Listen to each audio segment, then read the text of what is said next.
લાંબા ગાળાની સરેરાશ ખર્ચની રેખા, જેને ઇંગ્લિશમાં આપણે કહીએ છીએ લોંગ રન એવરેજ કોસ્ટ કરવો.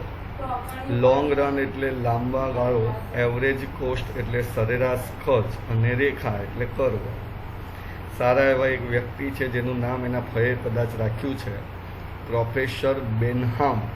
એ એવું જણાવે છે કે લાંબા ગાળે સ્થિર ખર્ચ અને અસ્થિર ખર્ચ, આપણે આગળ ભણીને આવ્યા પહેલાં જ સ્થિર ખર્ચ અને અસ્થિર ખર્ચ, એમાં સ્થિર ખર્ચમાં ભણ્યા હતા સ્થિર ખર્ચની રેખા એક્સ ધરીને સમાંતર હોય છે, જ્યારે અસ્થિર ખર્ચની રેખા જે છે બરાબર એ પુરવઠા રેખાની જેમ ધન ઢાળ ધરાવે છે.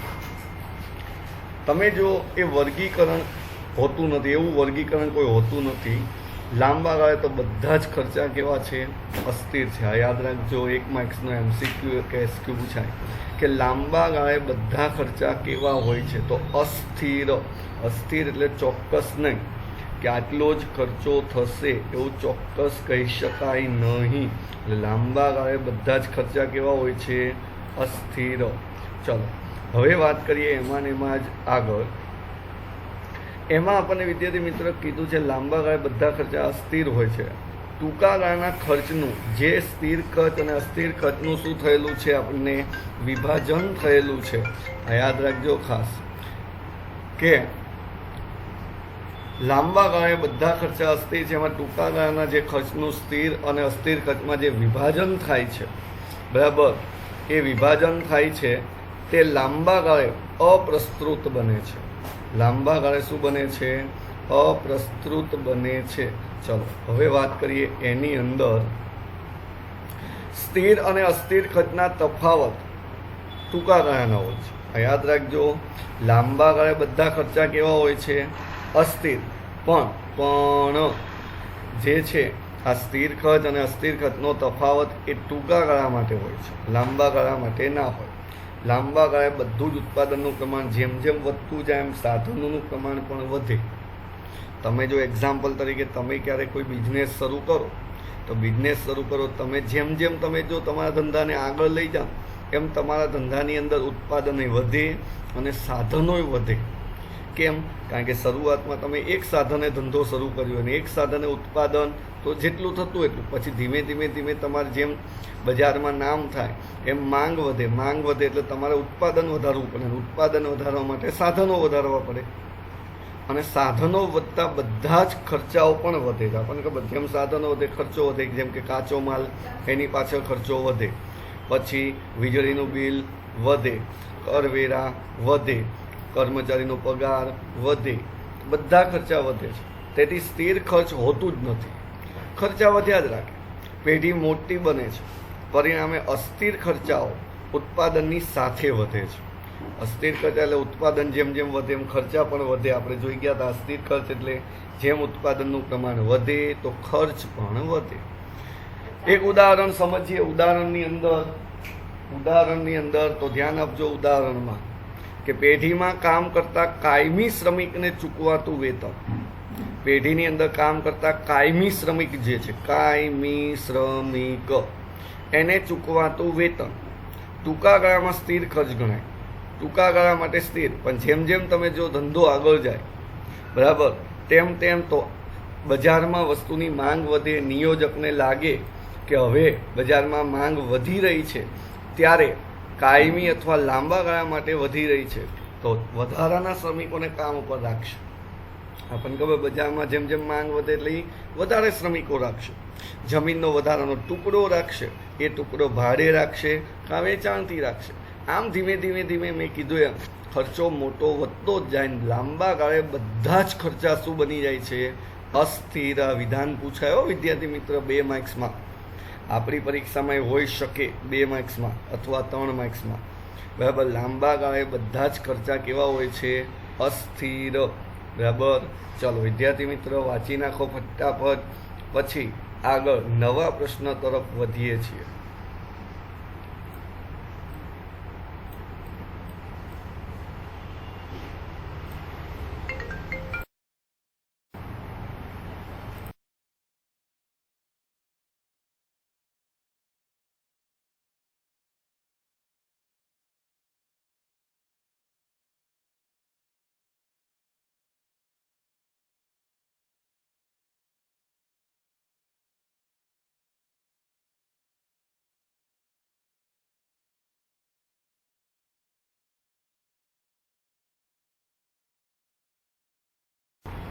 વચાઈ ગયો હોય વિદ્યાર્થી મિત્રો તો આગળનો પ્રશ્ન આવકના ખ્યાલો.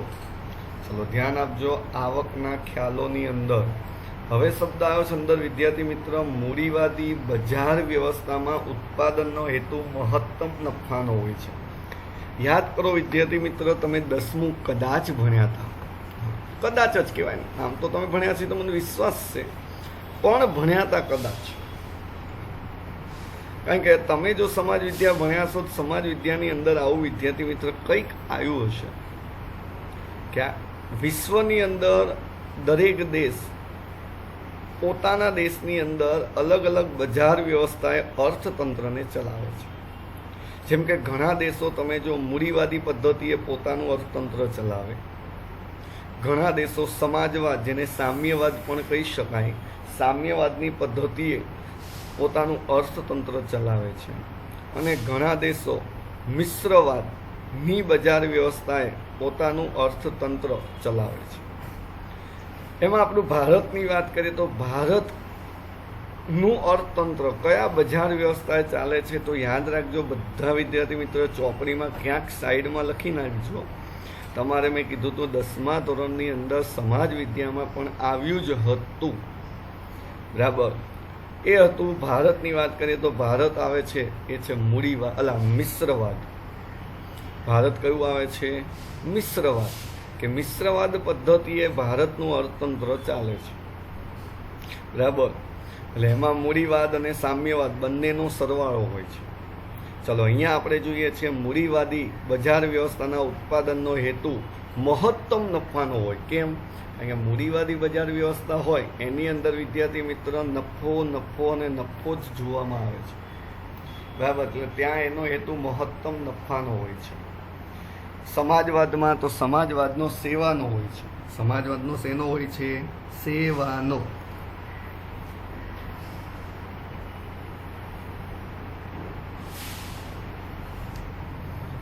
અને મિશ્રવાદમાં તો મિશ્રવાદમાં બંને હોય, મૂડીવાદે હોય, એટલે કે તમે જો નફાનો હોય અને સેવાનો હોય. આપણે ભારતની વાત થાય તો ભારતમાં બંને ચાલે છે, સેવાનું કામ ચાલે અને પૈસા કમાવાનું કામ ચાલે છે. તેથી આવકના ખ્યાલોને વધુ મહત્વ વધારે છે. અહીંયા યાદ રાખજો, કારણ કે મૂડીવાદમાં નફાનો હેતુ, નફો હોય એટલે આવક આવે, તે આવકના ખ્યાલોનું મહત્વ વધારે છે. પેઢીની કુલ આવક અને તેના કુલ ખર્ચથી વધારે હોય તો જ પેઢીને નફો થાય. આપણને એ તો જનરલી લોજિક ખબર પડે. નફો ક્યારે થાય? તો આવક કરતાં ખર્ચ ઓછો. ખર્ચ 1000 રૂપિયા હોય ને આવક આપણી 1500 રૂપિયા હોય તો 500 રૂપિયા જે ડિફરન્સ આવે છે એ જ નફો થાય. ખર્ચ ઓછો. ઘણા લોકો ઊંધું નાખે કે આવક 1000 હોય ને ખર્ચ 1500 હોય તો એ 500 ડિફરન્સ આવે, પણ ત્યાં માઇનસ કહેવાય, ખર્ચ વધેલો છે તો નફો નહીં, ખોટ જાય. જો પેઢીના નિર્ણયથી પેઢીની કુલ આવક તેના કુલ ખર્ચથી ઓછી હોય, જો કીધું ને આપણે આવક કુલ ખર્ચ કરતાં ઓછી હોય તો ખોટનો સામનો કરવો પડે. પરંતુ નફાના વિશ્લેષણમાં કુલ આવક કરતાં સરેરાશ આવક અને સીમાંત આવકના ખ્યાલો વધારે મહત્વના બને છે. આ યાદ રાખજો ખાસ. નફો જ કરવો હોય અને નફાનું વિશ્લેષણ કરવું હોય તો આ બે ખાસ જરૂરી છે, સરેરાશ આવક અને સીમાંત આવક. અને એટલે જ આપણે આની અંદર આ 3 વસ્તુ ખાસ ભણવાની છે. 3 વસ્તુ કઈ કઈ? કુલ આવક, સરેરાશ આવક અને સીમાંત આવક. ચલો, કુલ આવક એટલે આપણને બધાને ખબર, ટોટલ આવક. સરેરાશ આવક તો આપણે જેમ સરેરાશ ખર્ચ ભણ્યા હતા, સરેરાશ ખર્ચમાં તો આપણને ખબર સરેરાશ ખર્ચ એટલે એક વસ્તુનો ખર્ચ હતો, એમ અહીંયા સરેરાશ આવક એટલે એક વસ્તુની આવક છે. પછી કીધી છે સીમાંત આવક. સીમાંત આવક એટલે તો એક વસ્તુની આવક, એટલે કે વધારાની એક વસ્તુની આવક. ધ્યાન આપજો વિદ્યાર્થી મિત્ર ખાસ. ચલો હવે વાત કરીએ આગળ.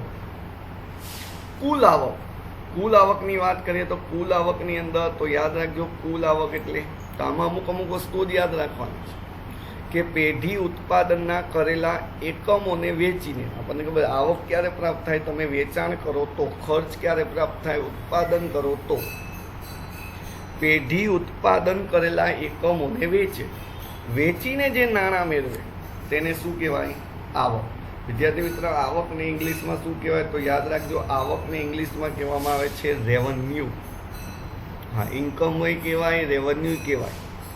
અને પેઢીની કુલ આવક કઈ રીતે મળે? તો પેઢી જેટલું વેચાણ કરે એ વેચાણમાંથી એને જે આવક મળી હોય એને કહેવાય કુલ આવક. આ રકમને કુલ આવક અથવા વેચાણ આવક તરીકે પણ ઓળખવામાં આવે છે. આ રકમને શું કહેવાય? કુલ આવક અથવા વેચાણ આવક તરીકે પણ ઓળખવામાં આવે છે. પેઢીની કુલ આવકનો આધાર બે બાબતો ઉપર રહેલો છે. પેઢીની કુલ આવકનો આધાર બે બાબતો ઉપર રહેલો છે. બે બાબતો કઈ કઈ? યાદ રાખજો. એક, એકમ દીઠ કિંમત, કે તમે એક વસ્તુની કેટલી કિંમત રાખી છે.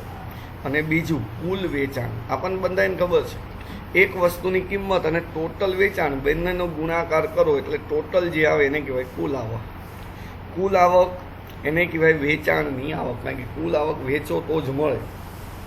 હવે એક ઉદાહરણ આપણને આપ્યું છે, જો વિદ્યાર્થી મિત્રો, બરાબર, કે એક પેઢી પેનનું ઉત્પાદન કરે છે. એને પેનની બજાર કિંમત એક નંગની 50 રૂપિયા નક્કી કરી. એક પેનની કિંમત 50 રૂપિયા છે અને પેન એને કેટલી વેચી છે? તો પેન વેચી છે 100. એક પેનની કિંમત 50 રૂપિયા અને કેટલા નંગ વેચ્યા? તો 100. અને કુલ આવકનું આપણે સૂત્ર, તો કુલ આવકનું સૂત્ર આપણે કીધું, એકમ દીઠ કિંમત ગુણ્યા વેચાણના એકમો. તો વેચાણના એકમોને ઇંગ્લિશમાં કહેવાય ક્વોન્ટિટી. ક્વોન્ટિટીનો ક્યુ.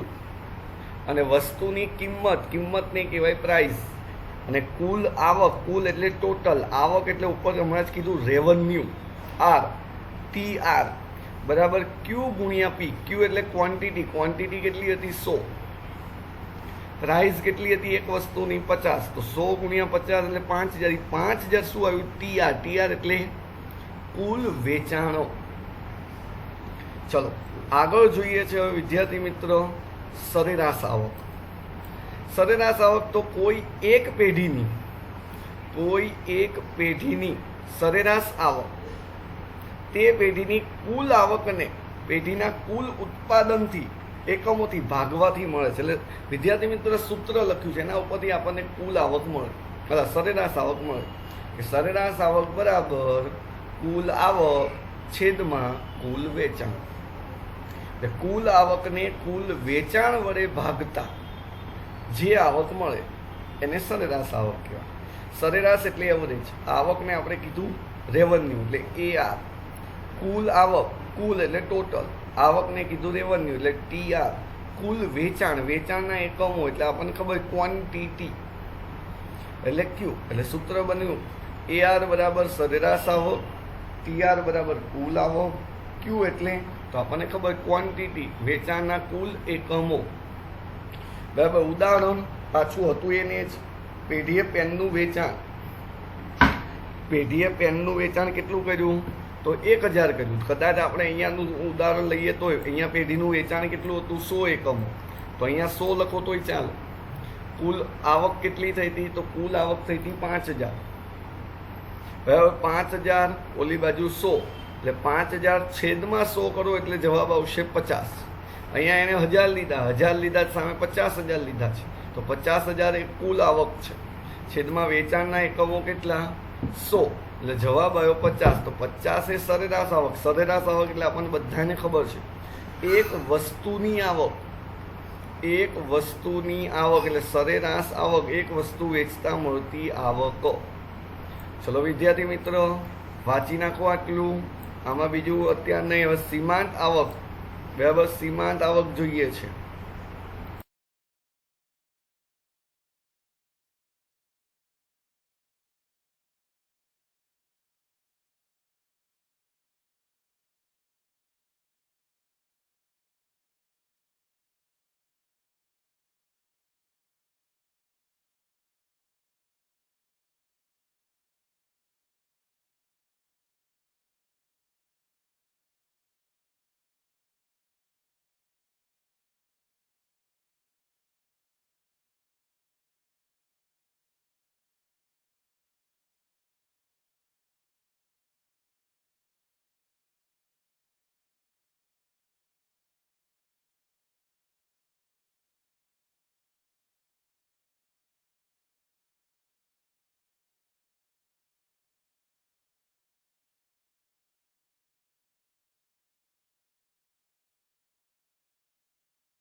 ચલો, આ આપણી રૂઢિરૂપાળી આવક પૂરી થઈ.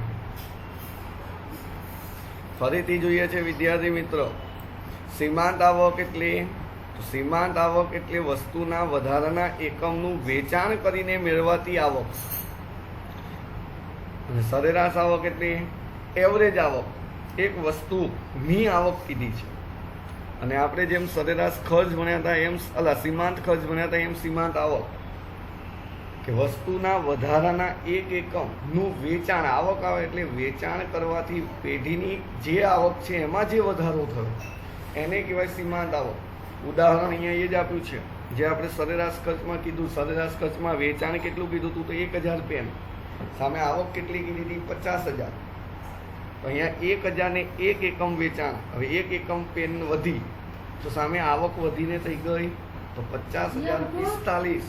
50,045. તો 45 જે વધી એને કહેવાય સીમાંત આવકો. સૂત્ર આપણને MR આપ્યું છે. MR એટલે માર્જિનલ રેવન્યુ અને સામે આવક RN માઇનસ RN-1. MR એટલે સીમાંત આવક, માર્જિનલ રેવન્યુ, N એટલે વેચાણ એકમોની સંખ્યા, N એટલે RN એટલે તો આ N એકમોના વેચાણથી થતી આવક, N-1 એટલે તો એકમોના વેચાણથી થતી આવકમાં સામે એક વધારાનો કર્યો હોય ત્યારે ને એક ઓછો કર્યો હોય ત્યારે. ચલો, સૂત્રમાં કિંમત મૂક્યું તો RN-1. RN કેટલું છે? 50,045 માઇનસ 50,000. જવાબ આવ્યો 45. 45 એ સીમાંત આવક કે એક વધારાનું એકમ વેચવાથી આટલી આવક વધી, 45 રૂપિયા. ચલો વિદ્યાર્થી મિત્રો, આ આપણી આવકો પૂરી થઈ ગઈ. કઈ કઈ? કુલ આવક, સરેરાશ આવક અને સીમાંત આવક. ચલો હવે વાંચી નાખો શાંતિથી. આ આપણું અહીંયા રૂઢિરૂપાળું પ્રશ્ન પૂરું થઈ ગયું.